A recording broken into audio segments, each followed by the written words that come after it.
నమస్తే, నేను Kavitha. Welcome to I Dream News. ఈ మధ్య కాలంలో తరచుగా వినిపిస్తున్నటువంటి ఒక అంశం వివాహేతర సంబంధాలు. ఎందుకని అవి ఈ మధ్య తరచుగా వినిపిస్తున్నాయి?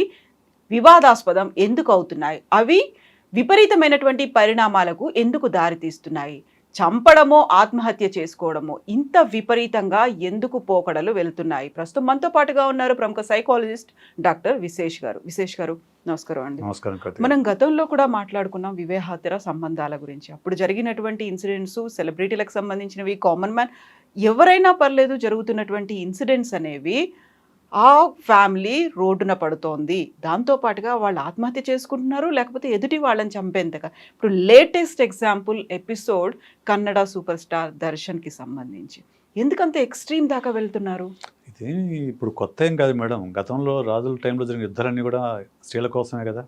మహాభారతం దగ్గర నుంచి మొదలు పెట్టుకుంటే, రామాయణం దగ్గర నుంచి మొదలు పెట్టుకుంటే స్త్రీల కోసం యుద్ధాలే కదా. సో ఎప్పుడు కూడా క్రైమ్ ఎప్పుడు కూడా చాలా సందర్భాల్లో crime either it should be for money or women or power. ఈ మూడిట్లు దేనికి దానికి సంబంధించిందే క్రైమ్ జరుగుతుంది. సో ఉమెన్ పట్ల ఉమెన్ అనగానే ఒక పొసెసివ్నెస్ ఉంటుంది మనిషికి. ఓకే, నా మనిషి అనే ఒక పొసెసివ్నెస్ ఉంటుంది. నా ఆస్తి మీద వేరే వాళ్ళు కన్నేస్తే నాకు ఎలాగైతే కోపం వస్తుందో, నా మనిషి అనుకున్న ఉమెన్ పైన, అమ్మాయి పైన కన్నేసినా కానీ అదే కోపం వస్తుంది. So that is the reason for Darshan and Pavitra issue. ఇప్పుడు దర్శన్ అనే వ్యక్తి ఛాలెంజింగ్ స్టార్ అనేది ఒక పేరు ఉంది ఆయనకు. ఓకే, ఆయన వివాహ బంధంలో ఉంటూ కూడా పవిత్ర గౌడతో ఆమె రిలేషన్షిప్లో ఉన్నాడు. అంటే అక్కడ అర్థం చేసుకోవాల్సింది మనం ఇక్కడ రెండు విషయాలు మనం ఆలోచించాలండి. ఒకటి మోరల్, ఇంకొకటి లీగల్.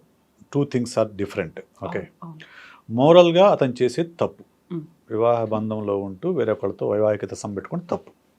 లీగల్గా that is not a crime. It's not a crime. So ఆ విషయంలోనే అంతకుముందు దర్శన్ భార్య కేసు పెట్టింది. ఆయన 14 రోజులు రిమాండ్ కూడా వెళ్ళొచ్చాడు. అంటే హీఈస్ మోర్ అటాచ్డ్ టు పవిత్ర గౌడ అనేది మనకు అర్థమవుతుంది. మోర్ దెన్ హర్ హిజ్ వైఫ్తో కంటే కూడా పవిత్ర గౌడతో ఎక్కువ రిలేషన్షిప్లో ఉన్నాడు, ఎక్కువ ఆమెతో ఇంటెన్సివ్ రిలేషన్షిప్లో ఉన్న విషయం మనకు అర్థమవుతుంది.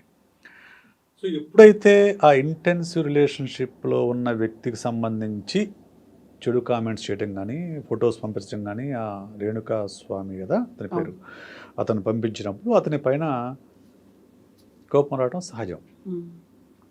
కోపం రావడం ఎవరికైనా కోపం వస్తుంది. కాకపోతే ఆ కోపం ఎట్లా ఎక్స్ప్రెస్ చేశాడు, ఆ కోపాన్ని ఏ స్థాయిలో తీసుకెళ్ళాలనేదే క్రైటీరియా. ఇక్కడ ఇటువైపు దారి తీసిన క్రైటీరియా.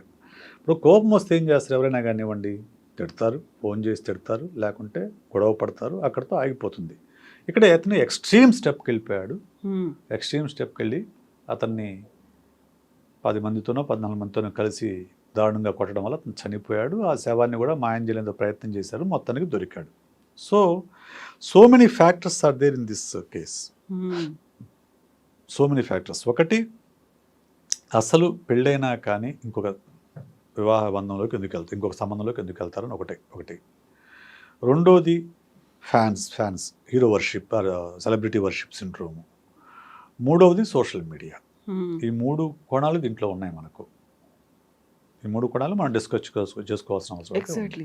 ఇప్పుడు ఆ ఫస్ట్ వివాహేతర సంబంధం పెళ్ళయింది, బట్ ఆ ఇంట్రెస్ట్ కలిగిందా, వాళ్ళు లివింగ్ ఇన్ రిలేషన్షిప్లో ఉన్నారు అనుకున్నప్పుడు ఇద్దరు సెలబ్రిటీస్, ఫ్యాన్ ఫాలోయింగ్ ఉంది, వాళ్ళు ఏం చేస్తున్నారు అనేది పబ్లిక్కి తెలిసిపోతుంది. వాళ్ళు పెడుతున్న పోస్టింగ్ల వల్ల కావచ్చు, లేకుంటే వచ్చేటువంటి న్యూస్ వల్ల కావచ్చు. వాళ్ళకు ఉన్నటువంటి ఫ్యాన్స్ కొంతమంది హర్ట్ అవుతారు, కొంతమంది వీళ్ళని కూడా ఓన్ చేసుకుంటారు. మా దర్శన్ అనే ఫీల్ ఎలా ఉంటుందో అలా పవిత్ర కూడా అలా ఓన్ చేసుకున్న వాళ్ళు ఉంటారు. బట్ ఇది ఎక్స్ట్రీమ్ కనిపిస్తుంది. రేణుకా స్వామి వీళ్ళిద్దరి వైపు కాకుండా ఫస్ట్ వైఫ్ వైపు ఆలోచించాడు. అక్కడ ఒక సాఫ్ట్ కార్నర్ డెవలప్ చేసుకున్నాడు. ఈమె వల్లే కాపురం కూలిపోయింది అనేది. అక్కడ దాకా బాగానే ఉంది, ఓకే, అభిమానం ఉండొచ్చు, ప్రేమ ఉండొచ్చు, కానీ అది ఎక్స్ట్రీమ్ స్టెప్ దాకా వెళ్ళిపోవడం అనేది, దానికి వీళ్ళు పోలీస్ని అప్రోచ్ అవ్వచ్చు, సైబర్ క్రైమ్ దగ్గరికి వెళ్ళొచ్చు, లేకుంటే కనీసం ఆ నెంబర్నైనా బ్లాక్ చేయొచ్చు కదా. అది కాకుండా ఇంత దూరం వెళ్ళడం ఏంటి అసలు? అంటే ఇక్కడ ఒకటి ఉందండి, ఎవరైనా కానీ సెలబ్రిటీస్కి కొంచెం సెల్ఫ్ ఎస్టీమ్ చాలా ఎక్కువ ఉంటుంది, నార్సిస్టిక్ లెవెల్లో ఉంటుంది అనమాట. ఎందుకంటే నేను హీరో నేను, ఓకే, సో నేను హీరో అనేది ఇప్పుడు వీళ్ళు ఎక్కడికి వెళ్ళినా కానివ్వండి, వాళ్ళని షూటింగ్కి వెళ్తే అయ్యా సార్ బాబు గారు అని గౌరవిస్తూ ఉంటారు. ఎప్పుడైతే ఇటువంటి మన చుట్టూ ఉన్న ప్రతి మనిషి నాకు ప్రత్యేకమైన ఐడెంటిటీని ఇస్తూ ప్రత్యేకంగా గౌరవిస్తూ ఉన్నారో నా సెల్ఫ్ ఎస్టీమ్ అనేది ఇన్ఫ్లేట్ అవుతుంది, బాగా పెరుగుతుంది. పెరిగినప్పుడు దానికి దెబ్బ కొట్టే ఏ పనైనా కానివ్వండి నా ఈగోని దెబ్బ కొడుతుంది. సో ఇప్పుడు ఏమవుతుంది, సపోజ్ పవిత్ర కూడా నన్ను పెద్ద హీరో అంటావు, నన్ను ఇంతగా హెరాస్ చేస్తున్న వాడు నువ్వేమీ చేయలేవా అనే ఒక మాట చాలు. ఆమె అందో లేదో నేను అంటలేదు, బట్ ఆమె దృష్టి తీసుకొచ్చింది కదా, తీసుకొచ్చినప్పుడు ఇగో హర్ట్ అయింది అతనికి. వీడేంటి నా ఫ్యాన్గా ఉంటూ నేను ప్రేమించిన ఆవిడకి అసభ్యమైన ఫొటోస్ పంపడం ఏంటి, మెసేజ్లు చేయడం ఏంటి అనేది ఇతను ఈగో హర్ట్ అయింది. హర్ట్ అయిన తర్వాత అతను ఇంకొక ఫ్యాన్ అప్రోచ్ అయ్యాడు. తన ఫ్యాన్స్ అసోసియేషన్లో ఇంకొక ఫ్యాన్ అప్రోచ్ అయ్యి వీడికి ఏదో బుద్ధి చెప్పాలని చెప్పాడు.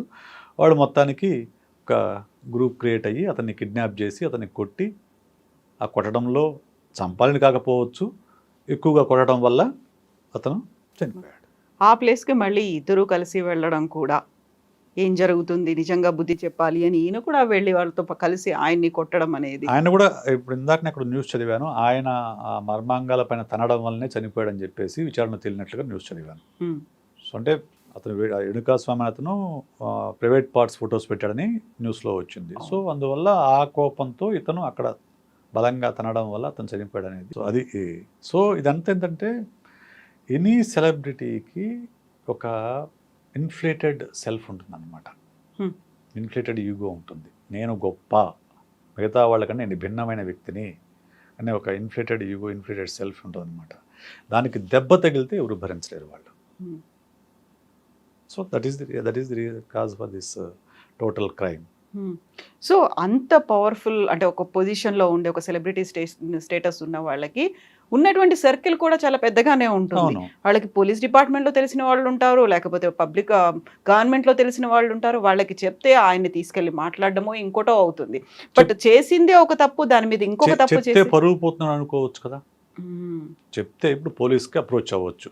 పోలీస్కి అప్రోచ్ అవ్వాలంటే ఇప్పుడు సపోజ్ దర్శన్ పోలీస్ని అప్రోచ్ అవ్వాలంటే సో పవిత్ర గౌడ్తో తనకున్న రిలేషన్షిప్ని ఓపెన్ చేయాలి. ఇప్పటివరకు వాళ్ళ రిలేషన్షిప్ తెలిసి ఓపెన్గా ఏం లేదు, హింసించుకున్నారు తప్ప ఓపెన్ రిలేషన్షిప్ కాదు. ఓపెన్ అవ్వాలి. ఓపెన్ అవ్వడంతో పాటు పవిత్రకి ఇలాంటి ఫొటోస్ పంపించాడని పోలీసులు చూపించాలి. అది అవమానం కదా, అది ఆమెకు అవమానం, ఆమెను ప్రేమిస్తున్న దర్శన్కి అవమానం కదా. అవమానం కాబట్టే పోలీసులకు కానీ ఇంకొక అప్రోచ్ కాకుండా తన ఫ్యాన్ అసోసియేషన్ ఇంకొక అతన్ని చెప్పాడు, మనకి ఇట్లా ఇబ్బంది పడుతున్నాడు, వీడికి మనం బుద్ధి చెప్పాలని చెప్పేసి. So that leads to this crime, this murder. ఇప్పుడు మనం ఉన్న సొసైటీలో మా హీరో ఏమన్నా చేశాడు, దాన్ని ఫాలో అవ్వాలి, అనుకరించాలి. Either it may be hairstyle కావచ్చు, డ్రెస్సింగ్ కావచ్చు, ఏదైనా వాళ్ళు ఏదైతే బాడీ లాంగ్వేజ్ ఉంటుందో దాన్ని అనుసరించే వాళ్ళే చాలా ఎక్కువగా కనిపిస్తున్నారు. ఒక మ్యాడ్ ఫ్యాన్ ఫాలోయింగ్గా తయారైపోయింది. మా హీరో చేశాడు ఇలా, మేము చెయ్యొచ్చు అనే ఆలోచన కూడా వస్తుంది కదా. రావచ్చు, ఎందుకంటే హీరో అదే సెలబ్రిటీ వర్షిప్ సిండ్రోమ్, అది హీరో వర్షిప్ అని అంటాం కదా. సో దాంట్లో ఏముంటుంది, వీలైనంత వరకు హీరోని అనుసరించాలని ఫ్యాన్స్ ప్రయత్నం చేస్తారు. సో ఆ హీరోని ఒక్క మాట అన్నా కానీ తట్టుకోకుండా ఆ హీరోని ఎవరైనా తిడితే వాళ్ళ మీద గొడవకి వెళ్ళి వాళ్ళ ప్రాణాలు తీసే సందర్భాలు కూడా మనం చూసాం. ఇంతకుముందు ఫ్యాన్స్ మధ్య గొడవలు జరిగి చంపేసుకున్న సందర్భాలు కూడా చూసాం. అంతా కూడా ఏంటంటే ఒక హీరో పట్ల పిచ్చిగా ఆరాధనా భావాన్ని పెంచుకోవడం. ఆ హీరో ఒక మనిషి కాదు, దైవాంశ సంభూతిని నమ్మడం. ఆ హీరోకి ఏవో మనకి మామూలు వాళ్ళకంటే భిన్న అతిథి శక్తులు ఉన్నాయి, వాడు సూపర్ మ్యాన్ అనే ఒక అభిప్రాయాన్ని ఏర్పరచుకోవటం. సో ఏర్పరచుకొని వాళ్ళని దైవాంశ సంభూతులుగా చూస్తుంటారు. ఆ హీరో అంటే ఏమనుకున్నాం అని చెప్పేసి. సో ఆ హీరోకి ఒక మాట అన్నా కానీ తట్టుకోలేకపోవడం. లేకుంటే ఇప్పుడు ఈ కేసులో ఉన్న ఇంకొక ఫ్యాన్ ఉన్నాడు కదా, ఎణుకా స్వామి, అతనికి ఏం సంబంధం, అసలు అతనికి ఏమీ సంబంధం లేదు. కానీ తాను అభిమానించే హీరో తనను పిలిచి తన సమస్యను చెప్పుకొని నా సమస్యకు పరిష్కారం నువ్వు చూపించాలని అడిగినప్పుడు అతని సెల్ఫ్, అతని యొక్క ఈగో ఎంత హీరోకి హెల్ప్ చేస్తున్నా, మా హీరో నన్ను వచ్చి నాకు ఫోన్ చేసి నాతో మాట్లాడి నా సమస్యను నాకు చెప్తే నేను నా హీరోకి హెల్ప్ చేస్తున్నా అనేది ఎక్కువ అతనికి ఈగోని ఫ్లేరప్ చేస్తుంది.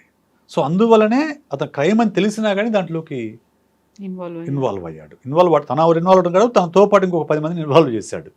ఇన్వాల్వ్ చేసి బయటపడదనుకుంటారు ఎవరైనా కానీ. క్రైమ్ చేసే ప్రతి ఒక్కళ్ళు కూడా ఇది బయటకు రాదనే ఉద్దేశంతోనే చేస్తారండి. ఆవేశాలతో చేసే క్రైమ్ వేరు, ఇవి ప్లాన్డ్గా చేసిన క్రైమ్స్. ఇవి ఆవేశంతో చేసిన క్రైమ్ కాదు. ఆవేశం అంటే ఏంటి? ఇద్దరు ఎవరో సడన్గా గొడవ పడుతున్నప్పుడు వాడు ఆవేశంతో కర్ర తీసుకునో, కత్తి తీసుకునో, లేదంటే ఒక రాయి తీసుకునో కొడితే చనిపోయారు అనుకోండి, అది ఆవేశంతో చేసే క్రైమ్. ఇవి ఆవేశం చేసిన కాదు కదా, చాలా ప్లాన్డ్గా చేసిన క్రైమ్స్. ఇవి బయటపడమనే ఉద్దేశంతోనే చేస్తారు ఎవరైనా కానీ క్రిమినల్. కానీ నిజంగా పోలీసులు కనుక దృష్టి కేంద్రీకరిస్తే ఏ క్రైమ్ అయినా బయటపడుతుంది. సో ఒక సెలబ్రిటీ స్టేటస్ అంత ఆరాధనాపూర్వకంగా లక్షలాది మంది చూస్తూ ఉంటారు. ఏ మూమెంట్ ఒక అడుగేశారు లేకుంటే ఒక మాట మాట్లాడారు అంటే అంత వైరల్గా వెళ్ళిపోతుంది అనుకున్నప్పుడు, నన్ను ఫాలో అయ్యే వాళ్ళు ఇంతమంది ఉన్నారు అనుకున్నప్పుడు ఎంత రెస్పాన్సిబుల్గా ఫీల్ అవ్వాల్సినటువంటి అవసరం ఉంటుంది? నువ్వు రెస్పాన్సిబుల్గా ఫీల్ అయ్యే హీరోస్ ఉంటారు, ఇర్రెస్పాన్సిబుల్గా బిహేవ్ చేసే హీరోస్ ఉంటారు. కొంతమంది ఏంటంటే దానికి వచ్చిన హీరో ఆ ప్లేస్ని జాగ్రత్తగా కాపాడుకోవాలని చూస్తారు. కొంతమంది మనం హీరో ప్లేస్లో ఉన్నాం కాబట్టి మనం ఏం చేసినా చెల్లుతుందనే దృష్టితో చూస్తారు. It difference person to person మారిపోతుందండి. పర్సన్ టు పర్సన్ మళ్ళీ మారుతుంది అది. సో కొంతమంది హీరోలు జాగ్రత్తగా ఉంటారు, కొంతమంది హీరోలు ఇర్రెస్పాన్సిబుల్గా ఉంటారు. సేమ్ టైం ఫ్యాన్స్ కూడా ఇప్పుడు అవుతున్నటువంటి సోషల్ మీడియా వేదికగా అవుతున్నటువంటి, గతంలో రోడ్ల మీద కొట్టుకునే వాళ్ళు సినిమా థియేటర్ దగ్గర పోస్టర్ల దగ్గర చించుకోవడాలు, కాకపోతే రక్తాభిషేకాలు, ఇలాంటివన్నీ ఈ ఎక్స్ట్రీమ్ కూడా చూసిన తర్వాత ఇప్పుడు ఈ ట్రెండ్ అనేది, ఇప్పుడు కనిపించినటువంటి ఈ పరిస్థితి అనేది సోషల్ మీడియాలో విపరీతమైన ట్రోలింగ్ జరుగుతుంది, అబ్యూజివ్ లాంగ్వేజ్ యూజ్ చేస్తున్నారు. అది ఇంకో రకమైన ఎక్స్ట్రీమ్ స్టెప్. అప్పుడు ఏంటంటే అప్పుడు సోషల్ మీడియా లేదు కాబట్టి డైరెక్ట్గా 1-to-1 ఫైట్ ఉండేది. హీరో సినిమా రిలీజ్ అయినప్పుడు వాడు వచ్చేదో కామెంట్ చేస్తే వాడి మీద దాడి చేయటము ఇట్లాంటివి జరుగుతూ ఉండేవి. మేము చూసాము, మీరు చూసుంటారు. ఓకే, సో ఎక్కువగా ఇటువంటివి మిడిల్ లెవెల్ టౌన్స్లో జరుగుతాయి. సిటీస్లో పెద్దగా జరగవు. సిటీస్లో అలా అంతా జరగవు.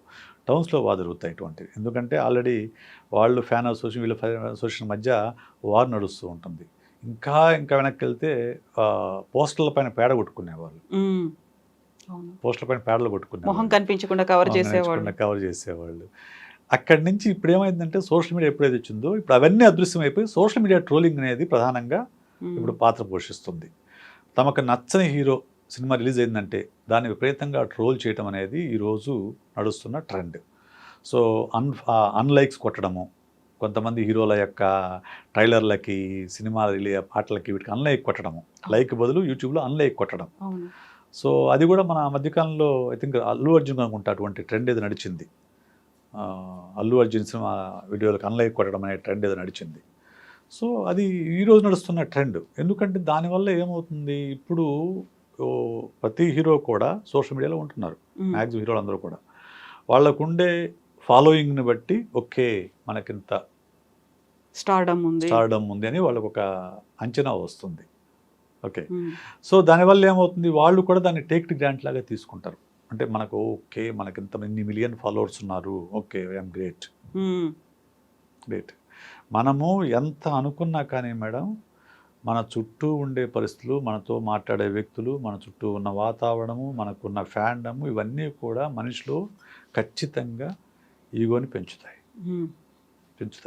వాటిని కంట్రోల్ చేసుకోవటమే ఇక్కడ రైట్. కంట్రోల్ చేసుకున్నవాడు మంచి మనిషిగా గుర్తింపు పొందారు. కంట్రోల్ చేసుకోలేనివాడు ఇదిగో దర్శనంలాగా చిక్కుల్లో పడతారు.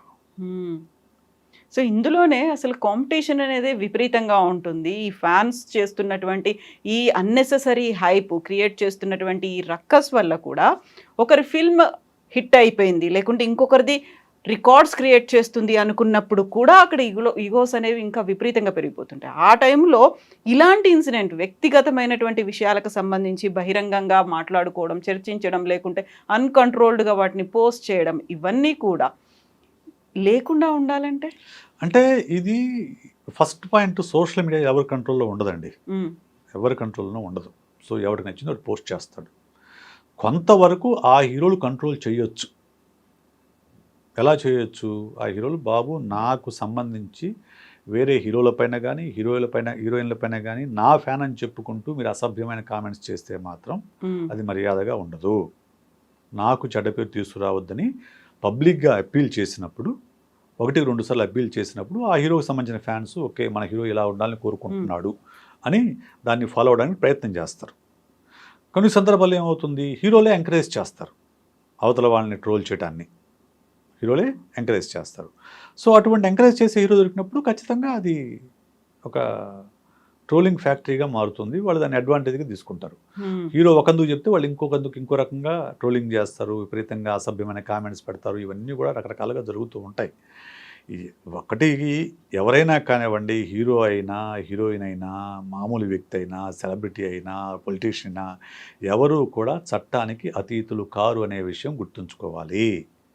మనందరము కూడా నీకెంత హీరో వర్షిప్ ఉన్నా నీకెంత ఫాలోయింగ్ ఉన్నా కానీ నువ్వు చట్టం ముందు సామాన్యుడివే. నీకున్న స్టార్డమ్ గురించి కొంతకాలం తప్పించుకోలేమే కానీ దొరికిన తర్వాత మాత్రం చట్టం నిన్ను మామూలు మనిషి ట్రీట్ చేసినట్టు ట్రీట్ చేస్తుంది. విశేష్ గారు, ఇప్పుడు ఈ ఇన్సిడెంట్కి సంబంధించి చూసుకుంటే కేవలం దర్శన్ పవిత్ర ఫ్యామిలీ మాత్రమే కాదు, దర్శన్ ఫస్ట్ వైఫ్తో పాటుగా ఇప్పుడు చనిపోయినటువంటి రేణుకా స్వామికి సంబంధించినటువంటి ఫ్యామిలీ కూడా, తను క్యారీయింగ్, తనకు 3rd month వైఫ్ ఉంది, ఇవన్నీ అనుకున్నప్పుడు ఇన్ని ఫ్యామిలీస్ అనేవి ఇప్పుడు డిస్టర్బ్ అయిపోయాయి. ఇన్ని ఆలోచిస్తే ఈ క్రైమ్ జరగదు అక్కడి దాకా పోదు కదా. ఇప్పుడు కూడా ఆవేశంలో ఉన్నప్పుడు ఇవేవి గుర్తుకు రావు, ట్రిగ్గర్ అవుతారు మనుషులు. ట్రిగ్గర్ అయినప్పుడు ఇవేవి గుర్తుకు రావు. సో ఎమోషనల్ ఇంటెలిజెన్స్ ఒక పుస్తకం ఉంది, దాంట్లో ఫస్ట్ కోట్ ఇదే ఉంటుంది, అరిస్టాటిల్ చెప్పింది. మనుషులందరికీ కోపం వస్తుంది, కాకపోతే దాన్ని ఎప్పుడు ఎక్కడ ఎంత మేరకు ప్రదర్శించాలనేదే విజ్డమ్, అదే విచక్షణ, అదే విజ్డమ్, అదే విచక్షణ, అదే విఘ్నత. కోపం అందరికీ వస్తుంది, ఆ కోపాన్ని ఎలా ప్రదర్శించాలి, ఎంత ప్రదర్శించాలి అది తెలిసిన వాళ్ళే ఎమోషన్ చేస్తున్నట్లు, లేని వాళ్ళు ఇలా ట్రిగ్గర్ అయిపోతారు.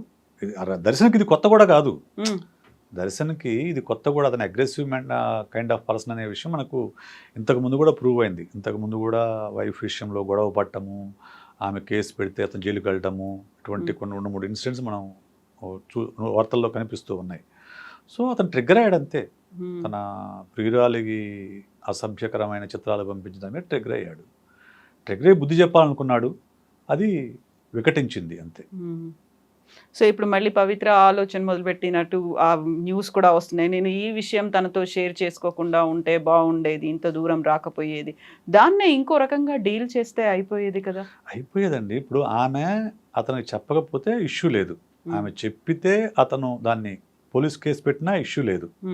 కానీ ఇవన్నీ చేయడానికి పోలీస్ కేసు పెట్టాలంటే ఇవన్నీ బయట పెట్టాలి. ఆ ఫొటోస్, అతను ఎలాంటి ఫోటోలు పంపించాడు, మీకు ఎలాంటి మెసేజ్ ఇచ్చాడు, ఇవన్నీ బయట పెట్టాలి కదా.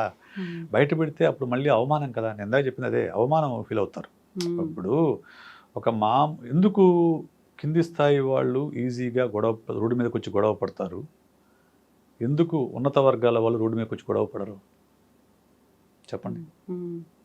పరువు పోతుందని, అంతే కదా. మరి కింద స్థాయిలకు ఉన్నదా పరువు? ఎగ్జాక్ట్లీ ఉంటుంది, వాళ్ళకి కూడా పరువు ఉంటుంది, కాకపోతే డోంట్ కేర్ అబౌట్ ఇట్.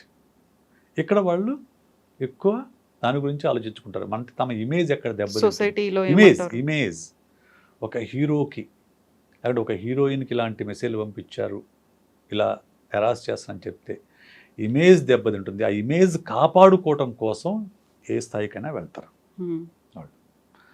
అందులో భాగమే ఇది జరిగింది. సో ట్రోలింగ్కి సంబంధించి కూడా మనం గతంలో చాలాసార్లు ఎన్నో విషయాల గురించి విన్నాం. మనం మీటూ మూమెంట్ దగ్గర నుంచి ప్రతిదీ కూడా సోషల్ మీడియా వేదికగా షేర్ చేసుకుంటే దానికి ఒక సొల్యూషన్ వచ్చింది, లేకపోతే దానికి సంబంధించి ఒక పాజిటివ్ రెస్పాన్స్, ఒక నెగటివిటీ మీద వచ్చినటువంటి పాజిటివ్ రెస్పాన్స్, లేకుంటే దాన్ని ఎలా ఏం చేయాలి అనేది వచ్చినప్పుడు ఇంత పీక్ స్టేజ్లో అవుతుంది అనుకున్నప్పుడు ఈ ట్రోలింగ్స్ అనేది కంట్రోలింగ్ మెథడ్ అనేది ఎక్కడ ఉంటుంది, ఏం జరగాలి? ట్రోలింగ్కి కంట్రోలింగ్ సాధ్యం కాదు మేడం, ప్రాక్టికల్గా సాధ్యం కాదు. ఎందుకు అని అంటే ఎవరు ట్రోల్ చేస్తున్నది ఎవరు చెప్పలేరు, ఎందుకు ట్రోల్ అవుతుంది కూడా చెప్పలేరు అసలు. ట్రోల్ అనండి, వైరల్ అనండి, పాజిటివ్ అయితే వైరల్ అంటున్నాము, నెగిటివ్ అయితే ట్రోల్ అంటున్నాము. అసలు ఒక ఇష్యూ ఎందుకు వైరల్ అవుతుందో, ఒక ఇష్యూని ఎందుకు ట్రోల్ చేస్తారో ఎవరు చెప్పలేరు. మనం వైరల్ అయ్యే విషయాలు తీసుకుందాం. మనం ఆ మధ్యకాలంలో ఒక అమ్మాయి ఇట్లా పిస్టల్ పేల్చింది, ఒక ఇది ఉంటుంది ఇట్లా కన్నుగొట్టి, ఎందుకు వైరల్ అయింది అది? ఎవరు రీజన్ ఏమైనా ఉందా? అటువంటి పనులు ఎప్పుడు ఎవరు చేయలేదా? చేశారు, కానీ వైరల్ అయింది అంతే. అలాగే ఆ మధ్యకాలంలో ఏదో ఒక సాంగ్ బాగా వైరల్ అయింది, ఒక అతను కికీ సాంగ్ అనేది కూడా ఒకటి వచ్చింది, రకరకాల వైరల్ అవుతుంటాయి. ఎందుకు వైరల్ అవుతాయంటే నో వన్ నోస్, ఎవరికి తెలియదు అది. సో అలాగే ట్రోలింగ్ కూడా అంతే, ఎక్కడో ఎవరో ఒకరు మొదలు పెడతారు. ఆ మొదలుపెట్టిన ప్రతి ఒక్కటి ట్రోలింగ్ కాదు. కొన్ని ఏమవుతాయంటే అందరూ నిజమే కదా, సరదాగా ఉంది, ట్రోల్ చేద్దాం, అటు షేర్ చేస్తారు. ఇంకా అక్కడి నుంచి అది ట్రోలింగ్ కింద మారిపోతుంది. సో అవతల వాళ్ళు ఎంత సఫర్ అవుతారు, ఎంత బాధపడతారు, వాళ్ళు ఎంత ఆవేదన చెందుతారు అనే విషయం ఎవ్వరూ ఆలోచించరు. ఎప్పుడూ కూడా చాలా సందర్భాల్లో హాస్యం అనేది అవతల వాడి బాధలోంచి వస్తుంది. అవతల వాళ్ళు బాధపడుతుంటే చూసి నవ్వుకోవడమే చాలా సందర్భాల్లో హాస్యం అవుతుంది. సో అదే ట్రోలింగ్లో కూడా అదే రీజన్. ట్రోలింగ్లో కూడా జరిగేది అదే, వాళ్ళు బాధపడుతున్నారు అనేది వీళ్ళకి ఆనందాన్ని ఇస్తుంది. సో ఈ మొత్తం ఎపిసోడ్లో ఎవరి దగ్గర తప్పు జరిగింది, ఎవరు తమని తాము కంట్రోల్డ్గా ఉంచుకోవాల్సినటువంటి అవసరం ఉండిద్ది ఎదుటి వాళ్ళని బ్లేమ్ చేయకుండా?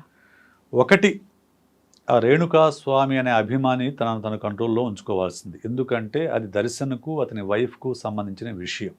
ఓకే, నువ్వు ఎవడి జోక్యం చేసుకోవడానికి, నీకేం సంబంధం అసలు?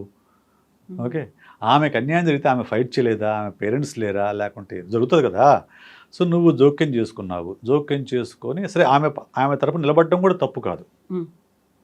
సరే, తన ఫేవరెట్ హీరో, తన అభిమాన నటుడు అతని భార్యకి అన్యాయం జరుగుతుంది, నా హీరో సకల సద్గుణ పురుషుడుగా ఉండాలని కోరుకొని నువ్వు అతని వైఫ్కి సపోర్ట్ చేస్తే తప్పులేదు. కానీ అందుకు కారణమైన ఇంకొక మహిళకు అసభ్యమైన కామెంట్స్ పెట్టడం, ఆమెకు అసభ్యమైన మెసేజ్లు పెట్టడం, అసభ్యమైన ఫొటోస్ పంపించడం అనేది తప్పు కదా, లీగల్గా తప్పే కదా. ఫస్ట్ అక్కడ. 2, పవిత్రకు చాలా స్పష్టంగా తెలుసు దర్శన్కి మ్యారేజ్ అయిందని, పిల్లలు ఉన్నారని చాలా స్పష్టంగా తెలుసు. తెలిసి కూడా ఆమె రిలేషన్షిప్లోకి ఎంటర్ అయింది.